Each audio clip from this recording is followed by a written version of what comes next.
O número de homens que morrem por causas que poderiam ser evitáveis é muito maior do que as mulheres, né?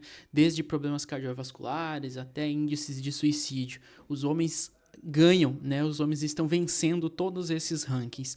Vamos conversar um pouco sobre isso aqui, utilizando um pouco do vídeo do Castrinho e vamos ver o que ele tem para dizer sobre o assunto. Vamos lá. A gente fala como um homem deve viver, como ele deve agir, como ele deve se portar, se ele deve ou não deve fazer determinado tipo de coisa, mas poucas pessoas falam sobre como os homens morrem. E como os homens morrem, fala muito também sobre como os homens vivem e o que eles fazem ou deixam de fazer que coloca a sua vida em risco. Eu trouxe aqui os 3 principais tipos de morte que os homens acabam tendo, que são doenças do aparelho cardiocirculatório, causas externas, que são violência ou acidentes, e neoplasias. Mas isso daí muda de acordo com faixa etária, raça e também por onde do Brasil você mora. Mas uma coisa que eu consigo falar tranquilamente é que homens morrem mais por causas evitáveis do que as mulheres. Mas assim, muito mais. Mas primeiro eu quero falar com mais ou menos a faixa etária de quem assiste esse canal. A cada 5 jovens que morrem de 20 a 30 anos, 4 são homens. Agressões e homicídios são os principais responsáveis por isso. Os homens são maioria em mortes violentas no Brasil. Nós morremos em brigas de rua, nós morremos em tentativas de assalto, nós morremos em violência urbana, nós morremos também num país onde a gente tem uma cultura muito grande de facção, onde ser um faccionado, ouvir música de faccionado, louvar faccionado faz parte do estilo de vida de algumas pessoas. Então os homens, eles são muito vítimas da violência. Isso é um ponto bem interessante. Eu acho que vamos ver qual que vão ser os argumentos que ele vai trazer durante o vídeo, mas se eu puder então tentar adivinhar o que ele vai trazer, né? Acho que são os 2 principais fatores, né? A questão da violência, né? Homens têm mortes muito mais violentas do que mulheres, tendem a ter, né? E também a questão da falta de cuidado com a saúde, né? E aqui a gente está falando tanto de saúde corporal quanto de saúde emocional, né? Saúde mental. Eu acredito que seja o argumento que ele vai trazer durante o vídeo, no decorrer do vídeo, né? Mas existem N motivos que podem explicar o porquê os homens se colocam mais nessas situações, né? Eu vou deixar ele argumentar aqui e vou comentando em cima conforme o vídeo for passando. Ainda em causas externas, a gente precisa falar sobre as mortes por acidentes de trânsito, principalmente motocicleta. Os homens representam 84% das mortes em acidentes em cima de uma moto. Seja quem está trabalhando, fazendo entrega, fazendo bico, fazendo iFood ou fazendo alguma entrega via log, o que for, os homens morrem muito em trânsito e acidente de moto.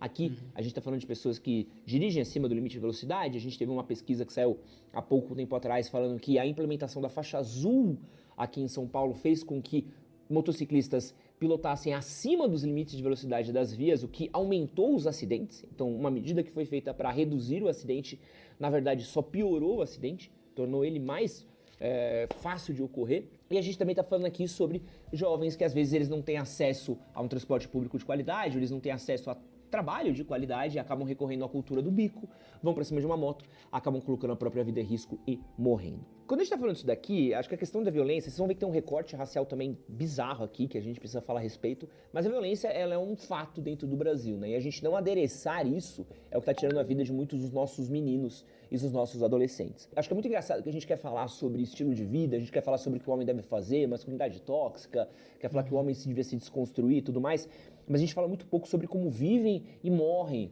esses garotos, sobre qual que é a realidade nos quais eles estão inseridos, quais são os desafios que eles precisam viver no dia a dia. E aqui, eu não preciso nem falar pra vocês que é uma juventude pobre que morre desse jeito, tá? Gente rica não é maioria nesses números daqui que a gente tá falando sobre violência urbana, tá? Quem morre mesmo são pessoas que estão mais suscetíveis a essa violência, que vivem em zonas onde o Estado não chega com tanta frequência, ou até mesmo pessoas que entram pro crime e acabam se tornando estatística. E não tem como olhar. A violência no Brasil ela tem endereço e cor, né? A violência no Brasil tem endereço e cor.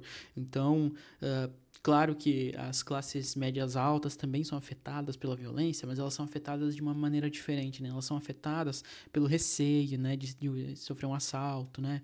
Pela perca de bens de consumo, né? Muito raramente, assim, enfim, violências do tipo sequestro, né? Que não é uma realidade muito, muito comum no Brasil, né? Como é em outros países. Mas quem sofre mesmo com a violência, né, são os homens periféricos, né, e negros normalmente, né, porque são os negros que estão vivendo na periferia, né. Então são esses homens que crescem, então, nesses ambientes que são muitas vezes precários, né, de N motivos de precariedade, né, então desde saúde pública até educação, segurança, saneamento básico, enfim, infraestrutura mínima, né. Às vezes onde até moram lugares que são irregulares, né? Então não tem acesso nem ao endereço próprio, digamos assim, legalmente. E esses homens, então, que se veem jogados nesse mundo, muitas vezes sem grandes oportunidades de estudo, sem grandes oportunidades de emprego, e são seduzidos, né? Ou pela necessidade, né? Seduzidos não, acho que muitas vezes pela necessidade de se sustentar, né? Acabam caindo para o mundo do crime, né? E esses mesmos criminosos são eles que, enfim, causam a violência nesses outros homens periféricos que não entraram necessariamente para a vida do crime, mas são diretamente afetados, né? São diretamente afetados por essas políticas, por falta de políticas públicas que possam, então, protegê-los, né? Concedendo segurança ou possam fornecer a eles uma melhor qualidade de vida, né? E ele, quando ele falou sobre as mortes no trânsito, né? Até deixa eu ver se ele vai falar mais sobre isso aqui. Eu acho que não. Mortes no trânsito tem um fator muito interessante quando se fala sobre o homem, né? Porque o homem, quando a gente vai falar sobre ser homem, né? O masculino, né? Sempre vem imbuído de uma ideia de virilidade, de coragem, né? De violência, né? E isso, dentro do trânsito, é um papel cheio, né? Um prato cheio para um acidente, né? Então, como ele disse assim, além da precariedade do trabalho, quando você coloca uma faixa onde só as motos podem passar, né, às vezes cada homem quer mostrar que a moto dele corre mais, né? Porque é um objeto fálico, um objeto de poder, né? Assim como é o carro também, né? Não é à toa que, por exemplo, seguros de carros, seguros de automóveis são muito mais baratos para mulheres do que para homens, né? Existe uma diferença significativa entre o valor de uma seguradora de vida ou um seguro de carro para homens do que para mulheres, né? Porque os homens tendem a se colocar em situações de risco, tendem a se colocar em situações de conflito, né? Por quê? Por quê? Porque nós somos criados para ser isso, né? O homem é criado, então, nessa ideia da sociedade, criado para que ele tenha que sempre estar se provando, né? Provando a sua masculinidade, né? Provando que ele é forte, provando que ele é corajoso, provando que ele consegue fazer ou que ele deixa de fazer alguma coisa, né? E isso atribui N aspectos da vida dele, né? N aspectos da vida dele, inclusive no trânsito, né? No trânsito. Então, os acidentes sofridos por mulheres são muito menores, ou quando acontecem por mulheres, é de uma situação muito diferente do que acontece com os homens, né? Homens morrem em acidente fazendo ultrapassagens irregulares, acima da velocidade, né? Envolvidos em corridas clandestinas, em pegas de carro, né? Fazendo manobras arriscadas com motos em vias públicas, né? Que não são adequadas para esse tipo de manobra, né? Enfim, então a própria lógica da construção da figura masculina, né, coloca os homens dessa maneira, né, coloca os homens dessa maneira. E aí eles usam, por exemplo, aqui no exemplo do trânsito, os seus veículos, né, então, ou seja, a moto ou o carro, como um símbolo de masculinidade, um símbolo de virilidade, né, um objeto fálico que reafirma, reforça aquela identidade do homem, né. E aí a gente vê aí quantas brigas nos trânsitos também, né, que normalmente são homens que estão envolvidos, né? Poucas vezes nós vemos notícias de mulheres envolvidas em brigas de trânsito, né? Normalmente são homens, né? Para isso, não entender que existe sim uma cultura relacionada ao homem e à violência, nem que seja o cara ter que corresponder a essa cobrança que existe no meio dele para poder sobreviver. Eu não tô falando que o cara precisa entrar no crime, mas às vezes ele é o cara que ele não vai aceitar desaforo para casa, é o cara que ele acaba vivendo num contexto onde tem sempre gente tentando agredir ele, tomar as coisas dele, roubar ele, onde ele precisa se impor fisicamente, onde ele precisa ter um outro tipo de postura. Isso sem contar a cultura que a gente tem de você precisar ser forte, de não levar desaforo pra casa, porque eu sou o masculinista barbudão que brigo com todo mundo, que as pessoas me ameaçam, eu mando vir na minha casa, eu encaro tudo de peito aberto porque eu tenho peito de aço. É uma necessidade de se reafirmar, né? Você tem que estar sempre se reafirmando perante os outros, perante seus pares, né? Normalmente outros homens, né? Tendo que se reafirmar enquanto sujeito homem, né? Porque se você não faz isso, alguém um dia, em algum momento, vai dizer assim, não, você agora perdeu seu status de homem porque você escolheu não brigar, ou porque você levou um desaforo pra casa, ou porque deixou falar tal coisa pra você, né? E é numa dessas que o cara entra numa briga, leva uma facada, leva um tiro e morre, né? Enfim. E se você falou alguma coisa minha, eu vou pra cima de você, e eu agrido, e eu vou pra violência. E essa é justamente a cultura que acaba gerando nisso, né? Porque num país onde a impunidade é tão frequente, onde você pode tirar a vida de alguém, você continua livre, ou em poucos dias você tá solto na rua, onde a polícia não consegue resolver boa parte dos casos de homicídio que existem no Brasil, a gente acaba sendo sujeito. Então aqui... Não, eu não acho que a culpa do alto índice por exemplo, de homicídios de homens para homens seja por conta da dificuldade de solucionar um crime, né? Porque a gente sabe isso na psicologia, tem N estudos que comprovam que apenas você saber que existe uma penalidade para o ato que você cometer, para o delito que você cometer, não faz necessariamente a taxa de criminalidade baixar. Né? Então, países que têm penas mais severas para homicídios não necessariamente têm menores taxas de homicídio. Né? Não tem necessariamente, não é uma ligação, não é correlato necessariamente. Pode acontecer, mas não necessariamente, né? Eles morrem num contexto completamente cruel, desumano, e a gente fala muito pouco sobre isso, né? A vida dos homens parece que é uma vida muito barata, né? Uma vida que a gente tá vendo isso acontecer e falando muito pouco sobre como prevenir isso ou como resolver isso. No vídeo de hoje eu quero falar aqui de outras causas também, além da violência e acidentes, que tiram a vida de homens, até mesmo pra gente poder refletir um pouco e pensar quais são outras possibilidades de vida que a gente tem. E toda vez que a gente fala sobre coisas ou jeitos de ser e como isso vai fazer com que meninos às vezes vivam mais ou vivam melhor. Para quem não me conhece, meu nome é Edson Castro, sou o melhor amigo na internet, eu sou jornalista e apresentador. Se você ainda não é inscrito nesse canal, eu quero convidar você para se inscrever. Clica no botãozinho aqui embaixo e bora pro nosso vídeo. Aproveitando que a gente está falando de viver bem é fazer boas escolhas para o seu dia a dia. E essa é a hora para você fazer a sua compra na Insider. Patrocinado pela Insider, então eu vou pular aqui, ó. Tem meia, tem... que muda são as doenças do aparelho circulatório, né? Olha só, que interessante, né? Parece uma coisa muito, muito banal, né? Doenças cardiovasculares, né? Vamos ver qual vai ser a argumentação dele, mas existem questões bem intrínsecas ao próprio ser homem, né? Que trazem mais questões ou mais probabilidades de um homem ter problema cardíaco, né? Olha só que interessante. Doenças cardiovasculares, respiratórias, principalmente coração. As doenças cardiovasculares, elas são hoje uma das maiores cargas de mortalidade no SUS do Brasil e provavelmente também no sistema particular também, né? Então tivemos uma queda nos números, essa é uma parte boa, porém ainda não é uma mudança uma queda grande, principalmente porque reduziu o número de pessoas que fumavam, o tabagismo diminuiu muito no país, então isso ajudou bastante a diminuir o número de mortes, mas ainda são números que assustam a gente. Então, doenças cardiovasculares, a gente está falando de doença do coração, que normalmente é causada por uma má alimentação, por a gente ter um péssimo estilo de vida, a gente não praticar atividade física, ou até mesmo pelo jeito como a gente vive e também pela falta de acompanhamento. Muita gente fala, pô Ed, mas por que você fala tanto de trabalho? Por que você fala tanto de escala 6x1? Por que você fala tanto de urbanismo? Porque eu acho que quando você cuida do jeito como o cara vive a vida dele, você cuida de como ele se cuida também. Quando você olha pra isso, pô, como é que eu vou falar pro cara, tem um lifestyle melhor? Se o cara tá trabalhando na 6x1, pegando um transporte super cheio, super complicado, como é que esse cara vai cuidar do lifestyle dele? Então, eu não gosto muito disso que alguns outros canais masculinos acabam fazendo, que eles vão falar sobre estilo de vida, eles falam só pra playboy de classe média alta e rico. É pra isso que eles falam. E quando o cara tá falando... Perfeito.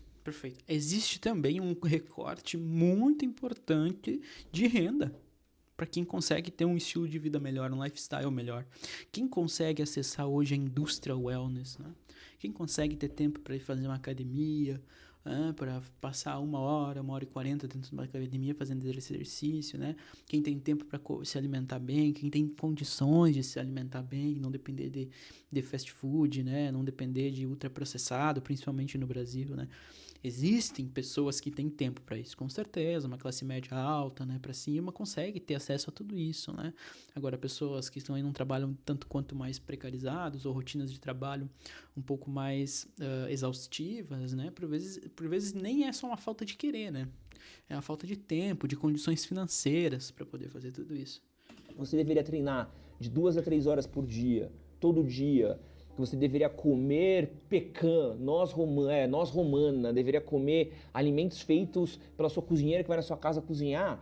Você está falando de uma galera tão privilegiada, uma galera que tem tanto acesso, quando na maioria das pessoas, o cara que está se esforçando para ir numa Smart Fit todo dia, aquilo é um esforço para ele. Eu admiro muito mais o cara que ele vai numa Smart Fit, que ele mora numa cidade de Tiradentes, precisa ir até a Zona Sul, voltar e frequenta uma Smart Fit, admiro esse cara muito mais do que qualquer influenciador fitness. Porque o influenciador fitness que tá ganhando dinheiro com isso que ele tá fazendo é o mínimo. É fácil, é acessível, é tranquilo, a rotina dele é uma baba. É óbvio que é fácil. É fácil pra cacete pra ele treinar pra um triatlo. Agora, pro peão que tá se fudendo todo dia no transporte público, pra ele chegar lá e ele ter 1 hora e meia de treino de qualidade é muito difícil. Pra ele ter tempo pra ele cozinhar uma alimentação de qualidade é muito difícil. Pra ele não cair na armadilha do ultraprocessado, comer miojo, salsicha, fritura, alimentação feita da Sadia, por exemplo, que é aquela coisinha rápida, bota a lasanha no micro-ondas, tá pronta, come. É muito difícil, cara, esse cara fugir disso, porque é isso que sobra quando ele tem pouco tempo, quando ele tem pouco dinheiro, quando ele não tem tempo pra pesquisar, estudar, se informar direito, quando ele não tem tempo pra ele poder ir numa feira, pra ele poder ir no hortifruti, pra ele poder fazer um mercado.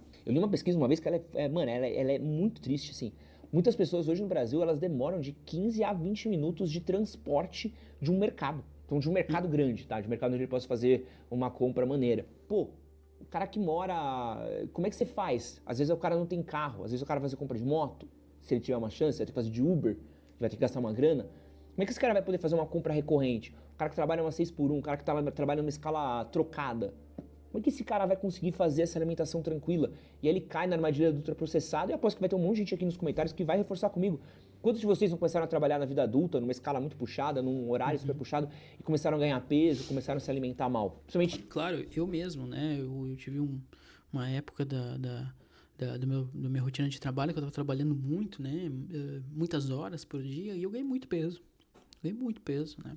E não porque, nossa, eu não cuidava da minha saúde, não era intencional, né? Eu não tinha tempo para fazer exercício.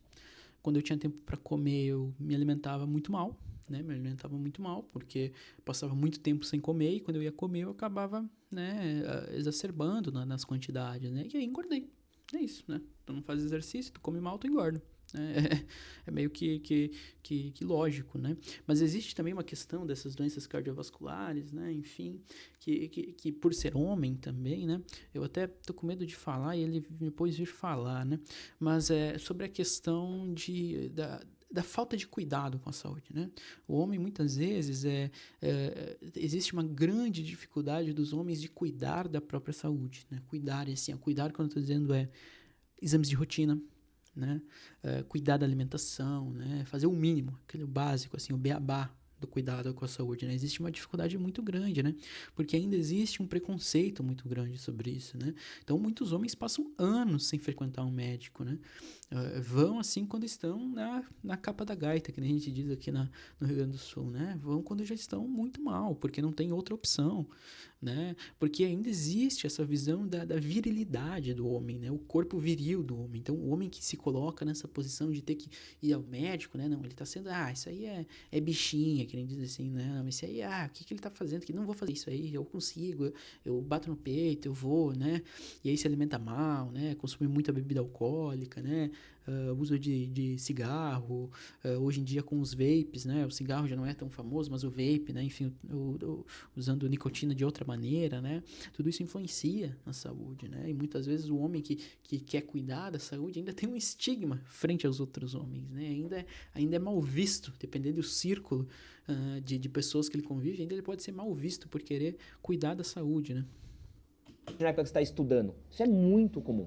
E tudo isso vai levando aí a essas doenças que são terríveis, né? Se você não sabe que você está tendo um AVC, ou se você não sabe que tem um problema num quadro do coração, a chance de você ter um problema fatal é muito grande. A gente trouxe aqui um enfermeiro para falar sobre primeiros socorros no podcast outro dia, e um dos papos que a gente teve é sobre como a velocidade que você demora para tratar os primeiros sinais de um AVC, elas implicam quanto que você tem de chance de viver bem depois daquilo. Então assim, o cara que mora longe de um hospital, o cara que não tem acesso a uma unidade de saúde, tudo isso vai ser uma condição que vai afetar a sua saúde, né? E hoje, acho que é uma questão que a gente já sabe, com essas canetas de Monjaro, com acesso ao nutricionista, com acesso a personal trainer, a gente está falando que cada vez mais a obesidade ela vai ficar exclusiva para uma faixa de pessoas que não têm acesso a dinheiro. Quando o Edson Lift esteve aqui gravando comigo... Interessante isso a gente já consegue ver bem o recorte de pessoas que vão continuar sendo obesas e pessoas que não vão ter mais obesidade, né? Ou vão ter obesidade controlada, pelo menos, né?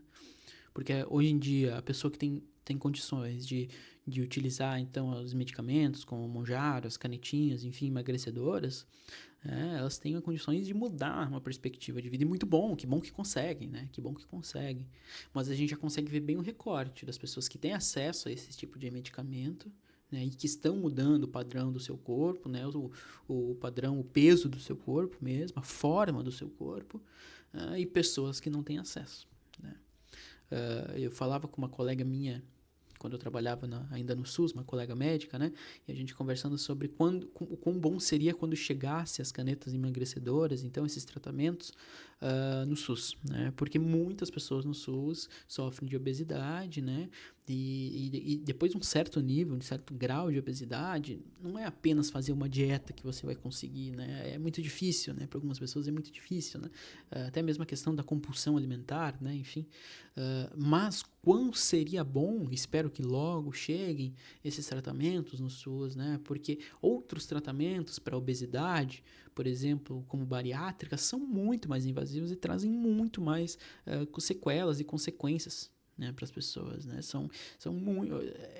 É um processo muito mais complicado, né? Muito mais complicado, né? Além de que muitos vencem a bariátrica, né? Tem muita gente que vence a bariátrica, né? Infelizmente, acaba retornando ao peso original, às vezes até mais, né? Então a gente já vê, sim, hoje, se a gente olhar a perspectiva de quem tem acesso a essas medicações, que consegue então mudar seu padrão alimentar, seu padrão de peso, qual é o acesso financeiro deles, né? Isso é bem importante. Ele falou sobre uma parada que é a determinação social da saúde. É um conceito muito legal, que é um conceito que você olha como o lugar onde a pessoa mora, a condição financeira da pessoa e o estilo de vida da pessoa afetam a saúde dela. Então é muito fácil, assim, você, de novo, que nem eu falei, essa coisa do influenciador, que fala pra uma classe média alta, muito rica, fala assim, coma melhor, por que você não cozinha batata doce todo dia? Por que você não cozinha frango, desfia o frango, faz marmita uma vez por semana? Porque às vezes o cara tem um dia de folga. É o dia do cara descansar, dormir, poder relaxar, poder ir pra igreja, poder ver a família, poder ficar com os filhos, aí o cara vai cozinhar, aí o cara vai lavar a roupa, aí o cara vai arrumar a casa, e aí o cara não descansou. Só que assim, é muito fácil você falar apenas isso, assim, é gordo quem quer e porque... Não, quando tem um monte de coisa ali por trás também. Principalmente... Nós temos doenças como tuberculose, por exemplo, que a incidência de tuberculose é muito maior em zonas, por exemplo, de comunidade, né, ou favela, como dizem, né, ambientes fechados, pouco arejados, né, do que em classes médias altas, né, onde preferencialmente as casas são mais arejadas, tem mais espaço entre uma residência e outra, né, enfim. Então já existem, sim, doenças que a gente consegue olhar num mapa dentro de uma cidade e saber onde vai ter mais prevalência daquele tipo de doença e onde não vai ter. Quando a gente está falando de pessoas mais velhas, tá, acima dos 40 anos, principalmente hoje em dia, que a gente sabe que muitas pessoas não vão se aposentar, e mesmo que se aposentem, a aposentadoria não paga a conta. Então, quando a gente está falando disso daqui, é importante a gente olhar com carinho para isso aqui, porque não é tão simples esse número.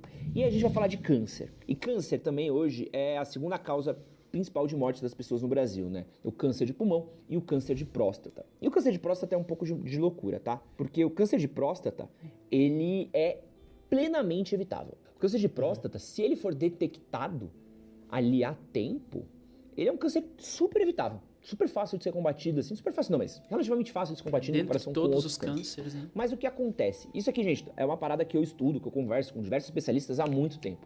A gente precisa tomar um cuidado que existe um recorte meio lacrador, barato, quando a gente tá falando de determinadas pautas da saúde, né?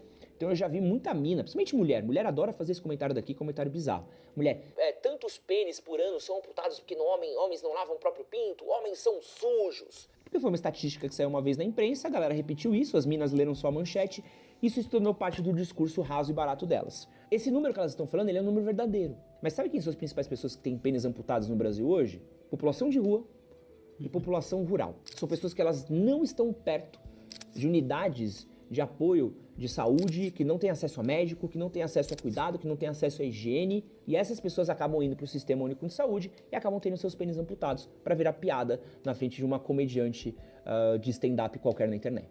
Então assim, a gente precisa olhar direito para certos números. Não é o Carlinhos, estudante da PUC, que vai ter o pênis amputado. Pelo contrário, o Carlinhos, ele tem acesso a um samaritano, ele tem acesso a um Albert Einstein. Esse cara ele vai cair no hospital, tá resolvido lá, ele vai tomar um antibiótico e já era. Quem tá tendo pênis amputado é o cara que não tem acesso à unidade de saúde. É o cara que mora num lugar onde não tem um hospital próximo à casa dele. Não tem acesso a sabonete, às vezes. Né? Não é nem que não tem acesso à unidade de saúde. Às vezes não tem acesso a água encanada em casa. Né?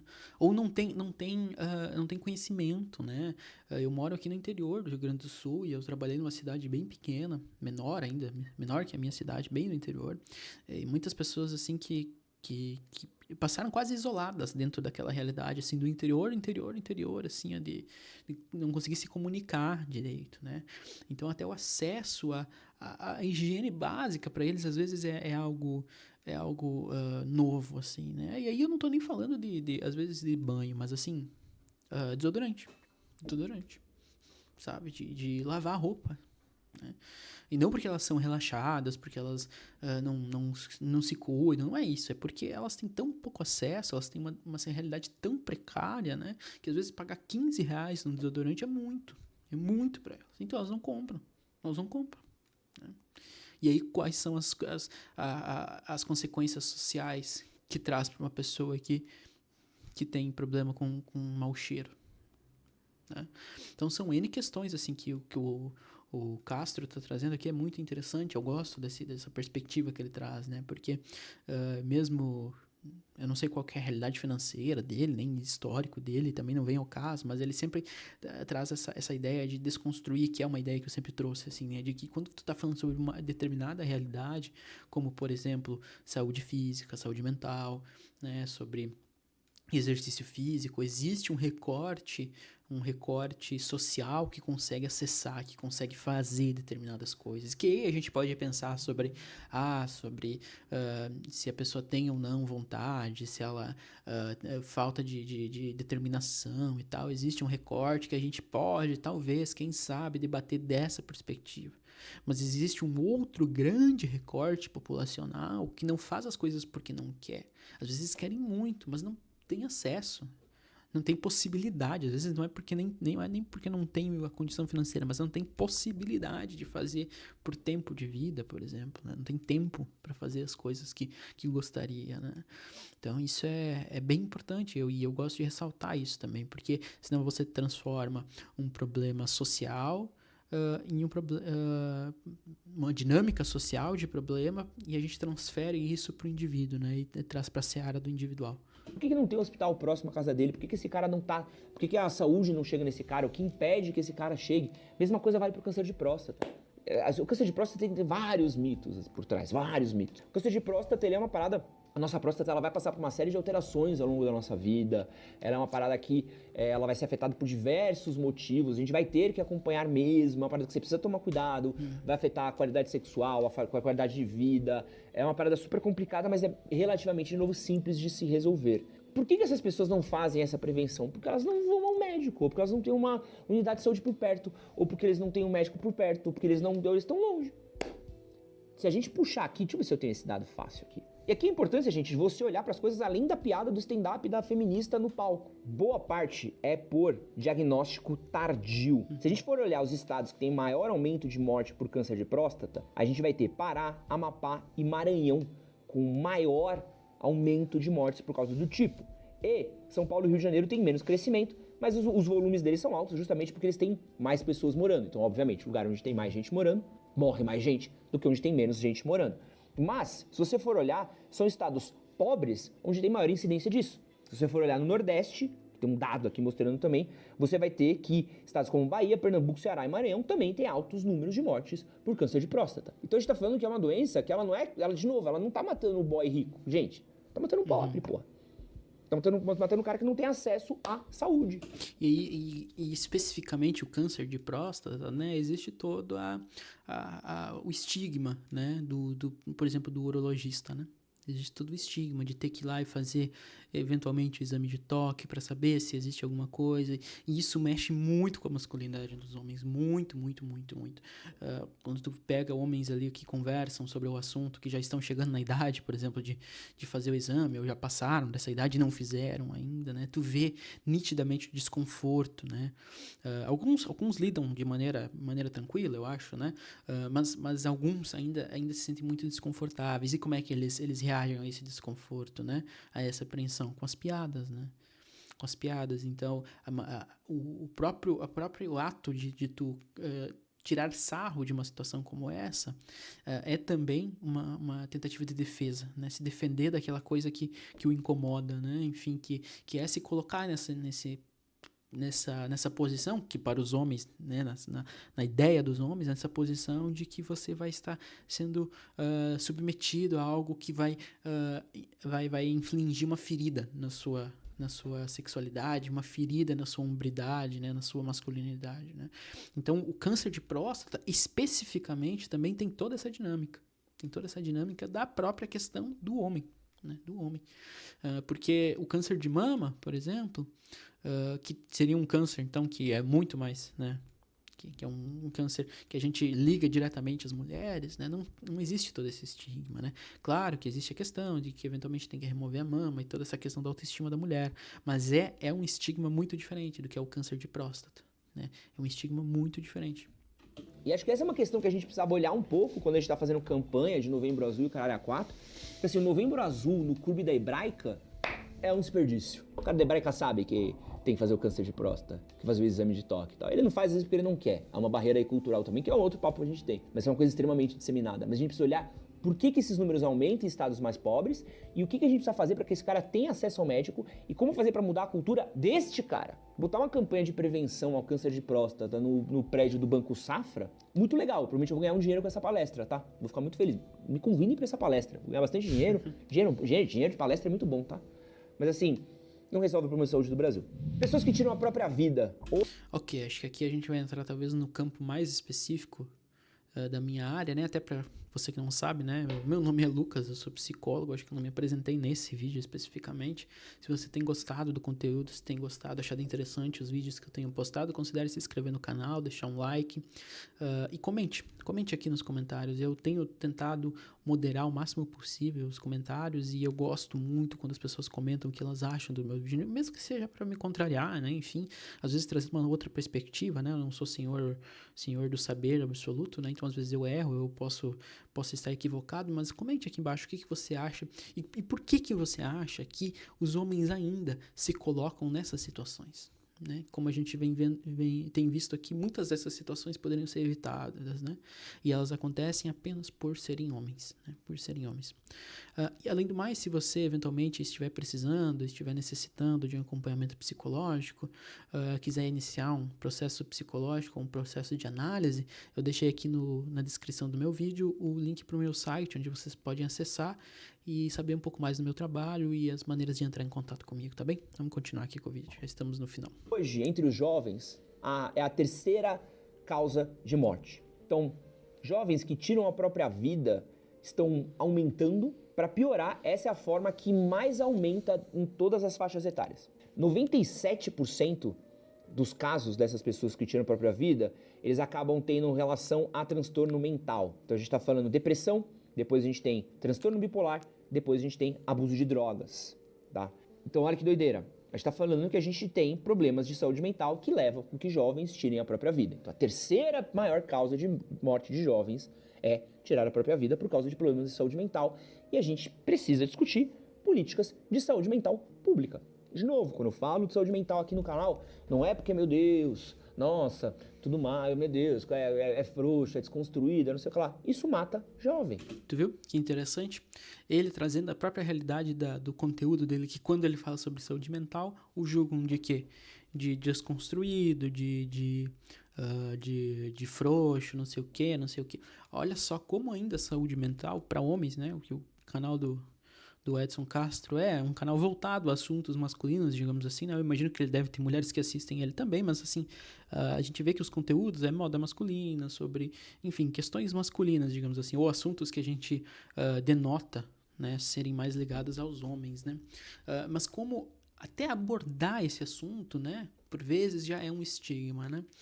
Hoje os dados de mortes, enfim, decorrentes de suicídio por homens, eles, para mim, são alarmantes, né? Enfim, a gente tem um dado que, por exemplo, assim, mulheres tentam mais suicídio, né? Mas elas são menos efetivas, né? E homens tentam menos, né? Menos vezes, mas as vezes que eles tentam, eles são mais efetivos, infelizmente. E também, uma outra questão dos suicídios masculinos é que eles são muito mais violentos. Muito mais violentos.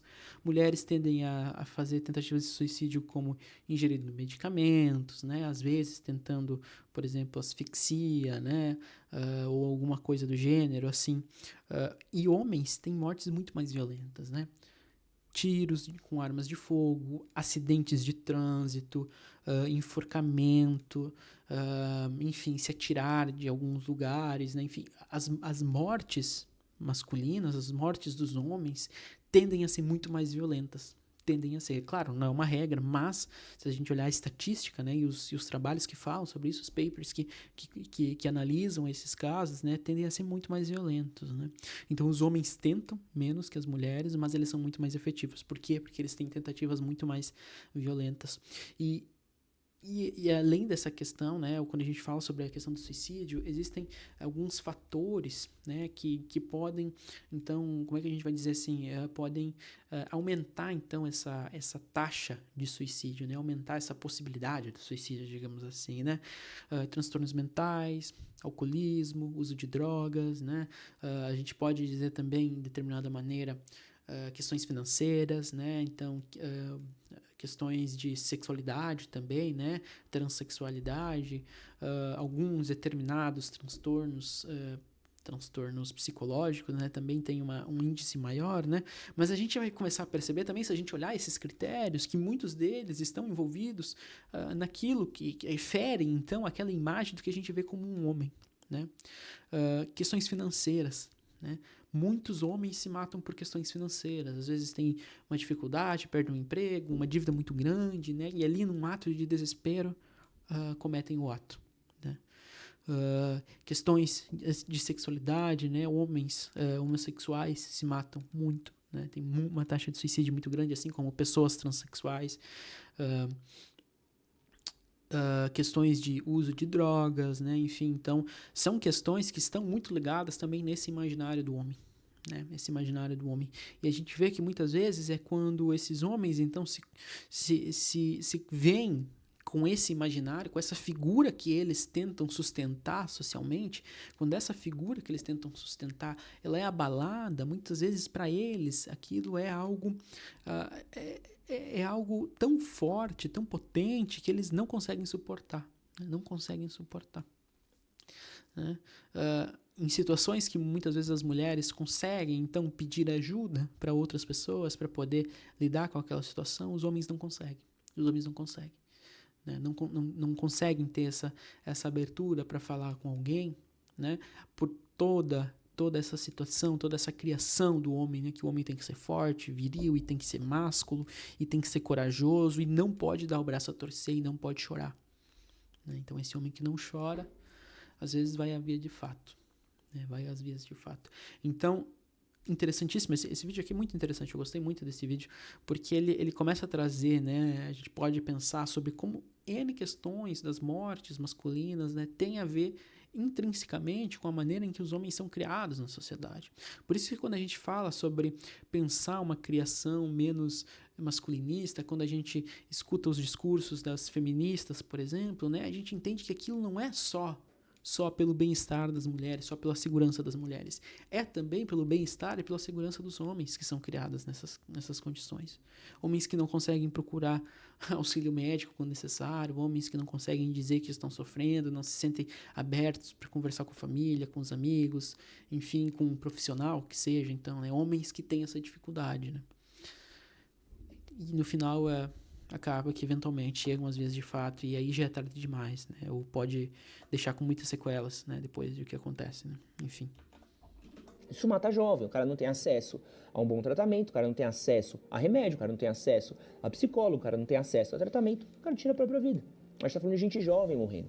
Todo mundo se preocupa com gente jovem, até ter que se preocupar com gente jovem. É muito fácil você ir fazer seu vídeo militando do professor que está doutrinando na sala de aula. É muito fácil você ir falar que a escola tem que ter banheiro sem gênero. É muito fácil você falar que teria que ler bons livros, teria que desconstruir a juventude. E você não falar que não tem política de saúde pública para esse jovem. Quando tem, ela não chega.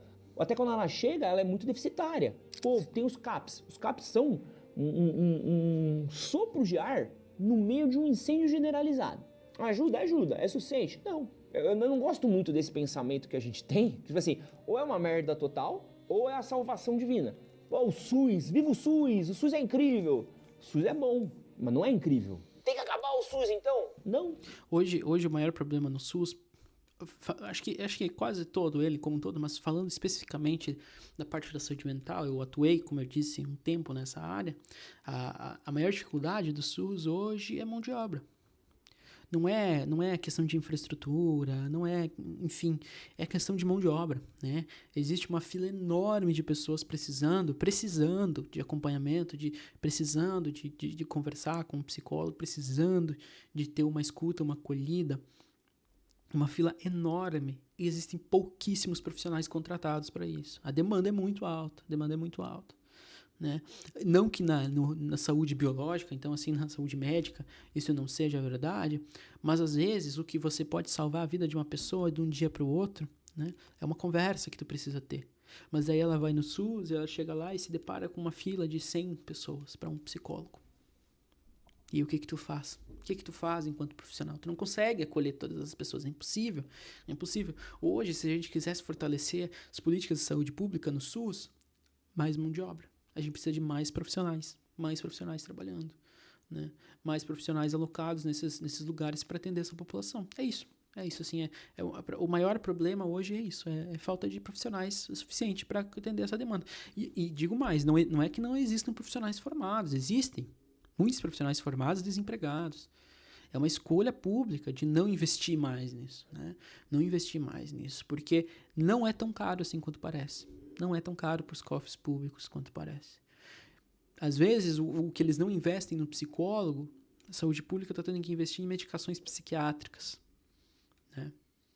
Que por vezes são bem mais caras do que você ter um profissional lá dentro para atender aquela população, né? Tem que reformar, tem que melhorar, tem que achar jeito de ser efetivo. A mesma coisa vale para o CAPS. Vamos falar agora de raça. Os homens negros são as principais vítimas de violência letal no Brasil. Os jovens negros são 73% das mortes causadas por violência na juventude.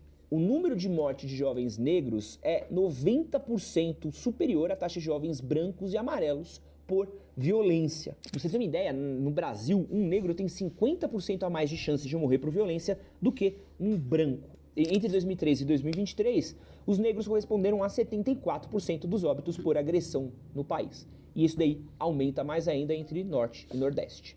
Então a gente está falando de estados que são muito violentos, o Norte e o Nordeste. Então, de novo, olha como a gente vai precisar ter uma leitura maior. A Bahia é ótima para tirar as férias, como eu amo o Nordeste, como eu me sinto latina indo pro Nordeste. Muito legal. Mas a gente precisa falar sobre como segurança pública, sobre como violência é um problema nesses estados e estão tirando vida de pessoas. Isso também precisa ser falado. E isso daí é uma questão de garantir que as pessoas que estão lá tenham qualidade de vida. Todo jovem que morre é um jovem que ele não consegue aproveitar o potencial gigantesco que ele tem. É um cérebro a menos que a gente tem numa universidade, é um potencial a menos que a gente tem no mercado de trabalho, é um empreendedor a menos, é um pai a menos, é um trabalhador a menos, é um amigo a menos, é uma vida a menos. E tem um recorte muito específico. Quando a gente vai falar sobre negro, cara, a gente está falando aqui de um sistema que ele é letal. Tem um viés racial aí em quem está morrendo. muito claro, ou de quem é jogado para essa violência, é um viés racial muito claro, que a gente precisa olhar e a gente precisa entender por que que isso acontece, como impedir isso. Quando a gente trouxe aqui o Walter Sola para falar sobre história, a gente tocou um tema muito sensível que muita gente acaba ignorando, que são as heranças que a gente tem da escravidão no Brasil. Cara, a escravidão, ela deixou feridas muito abertas que estão aí até hoje, que não são resolvidas. E aqui de novo, né? Isso quer dizer que branco não morra por violência?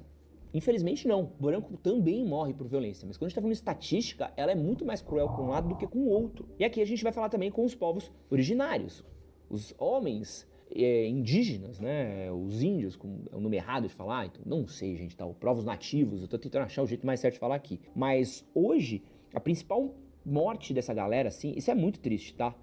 São 3 principais mortes: doenças infecciosas e parasitárias, causas externas por violência e tirar a própria vida. Eu ia comentar isso, achei que ele não ia falar, mas assim, nos povos indígenas, então, o índice de suicídio é muito grande, muito grande. E existe um motivo bem específico para isso, né? Porque muitas vezes esses povos, né, esses sujeitos que foram criados, então, naquele contexto social em que eles aprenderam a cultura deles, apreenderam aquela cultura, se vem deparado com uma sociedade que hoje tira qualquer possibilidade deles de continuar vivendo aquela maneira. Por quê?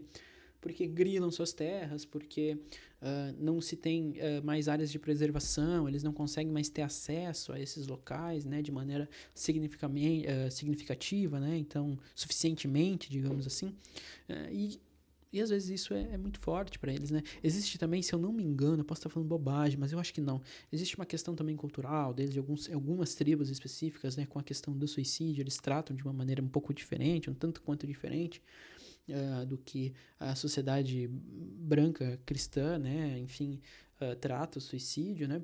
Mas existe sim também uma questão social, né? Uma questão de que muitas vezes esses povos, né? Se veem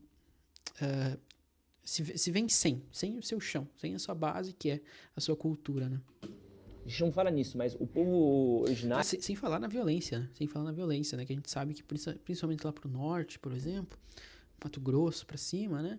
A violência com os povos originários enfim, absurda, né? Tá todo dia, se você abrir aí, dá um Google aí, bota aí morte de indígenas pra ver quantos aparecem, né? Os povos originários, é isso o nome? Porra, é muito difícil ser politicamente... Gente, os índios, tá? Não sei se é politicamente correto. Uma das principais causas de morte entre os povos originários é tirar a própria vida, pô. Então é uma galera que tá presa a uma faixa de terra, presa a relações de violência muito grande e também que tá tirando a própria vida. Pra você ter uma ideia, no Rio Grande do Sul, entre 2021 e 2024, quase 20% das mortes dos povos originários foi devido à violência, cara. A gente tá falando de uma galera que tá ali vivendo em perda de território, vivendo por falta de perspectiva, conflito cultural, uma pessoa que tá sendo atacada o tempo todo, vivendo em lugares extremamente perigosos, onde o Estado não chega, onde a segurança é difícil de ser mantida. E, de novo, a gente não olha pra essa rapaziada. E aqui, gente, é uma parada que eu acho que ela é muito importante de falar, porque eu acho que ela até responde um pouco de uma linha de raciocínio que eu tenho aqui no canal e com outros conteúdos, até desde o canal antigo também tinha, tá? Não existe style sem life. Essa é a coisa mais importante pra mim. E, de novo, muito canal ignora isso. Vocês vão ver, muita gente sequer vai passar isso. O cara tá preocupado em vender os 50 o livro com 50 looks dele, o cara tá preocupado em vender o curso de moda dele, o cara tá preocupado em fazer a publi dele. Mas, assim, não tem como eu falar de style sem eu falar do life. E o jeito como o cara vive é o que vai condicionar muitas das escolhas dele. E quanto que esse cara vive e a vida dele também vai impactar essas compras, vai impactar tudo. Isso aí, sempre que eu olho para essa questão de lifestyle e pro life, eu falo assim, isso aqui para mim é uma coisa de manutenção de público. Porque se as pessoas estão morrendo, eu não tenho público, tá? Sem contar que falta pra mim uma empatia de entender, de eu estar conversando com esse cara e eu não começar a entender e ouvir essas dores e entender que esse cara, ele tá morrendo, ele tá se ferrando. E não posso ser eu que vou acelerar esse cara aí rumo ao buraco. Não posso ser eu o cara que vou acelerar. Vai lá, ó. Não leva desaforo pra casa não, viu? Troca soco mesmo com o cara. Ó, vai fazer uma arte marcial pra você poder brigar na rua, tá? Pô, pega uma quadrada raspada e vai pra cima dos caras. Pô, eu não posso ser o cara que vou acelerar isso daí. Eu acho uma loucura. Pelo contrário, eu acho que a minha função aqui é melhorar o estilo de vida desse cara. E melhorar o estilo de vida desse cara não é só recomendar roupa cara, não é só recomendar hobby caro, não é só recomendar boteco caro pra ir. Ai, use polo, Raglan e tome uísque e use seu Patek Philippe e não sei o quê. Não, velho. O que eu posso recomendar pro cara é estuda, cuida da sua família, evita a violência, tá num contexto perigoso, se muda, tenta preservar a sua vida, tenta ter um lifestyle minimamente saudável. Ah, é difícil? É. Pra caralho. Muito mais difícil. É muito mais fácil pra eu falar aqui do que pra você ouvir às vezes. Falar, pô, eu tento isso todo dia.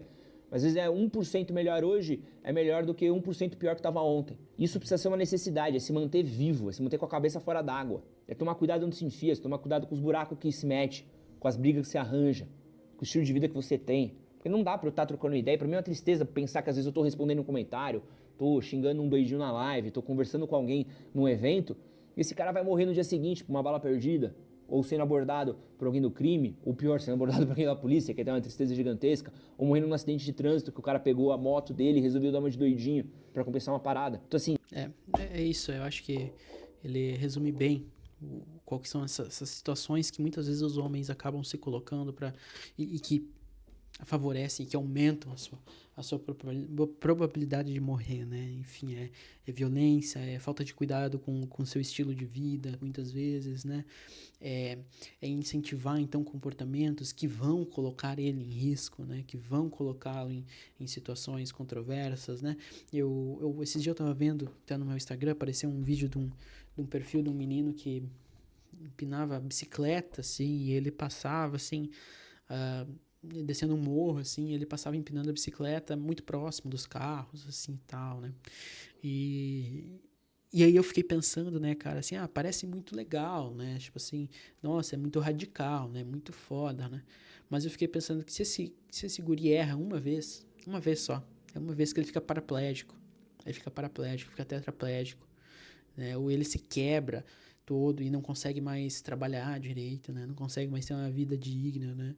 Mas nos comentários do vídeo, né, eram só pessoas incentivando, mandando ele fazer mais e mandando ele, pedindo para ele fazer mais rápido, mais perto, né? Enfim, cada vez mais, né? Se colocar cada vez mais em risco, né? Porque é isso que mostra a virilidade dele, né? É assim que ele se mostrava viril. Né? Espero que nunca aconteça, mas infelizmente se acontecer uma vez pode ser fatal, né? Pode ser fatal. Enfim, eu acho que a gente conseguiu conversar muito aqui, muito bem sobre essa realidade da saúde masculina, né? Que ainda, né, queiram as pessoas ou não, ainda é muito influenciada pela criação machista que nós temos, né? Pela criação patriarcal que nós temos, né? Muitos desses problemas que nós vemos nos homens, muitas doenças, muitas mortes poderiam ser evitadas, poderiam ser minimizadas, enfim, se a criação dos homens fosse diferente, né?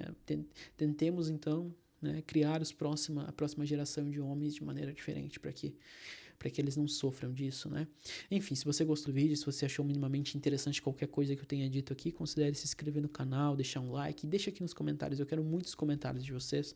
Acho que essa é o principal motivo que me move ainda para fazer o canal, é poder ver o comentário de vocês. Eu gosto muito quando vocês comentam, deixam a opinião de vocês, às vezes me contrariando e tá tudo bem também, né? Mas sempre de maneira respeitosa, né? Maneira, enfim, educada, né? Até porque se não for eu vou bloquear, vou apagar, enfim, eu sempre modero os comentários. No mais, né? Deixa o like, se inscreve no canal e se você eventualmente estiver precisando, estiver, enfim... gostaria de iniciar um processo terapêutico, um processo de análise, eu vou deixar aqui no link dos comentários, na descrição do vídeo, o link do meu site, onde você pode acessar, saber um pouco mais do meu trabalho e as maneiras de entrar em contato comigo também, tá bom? No mais é isso, valeu, falou e até mais.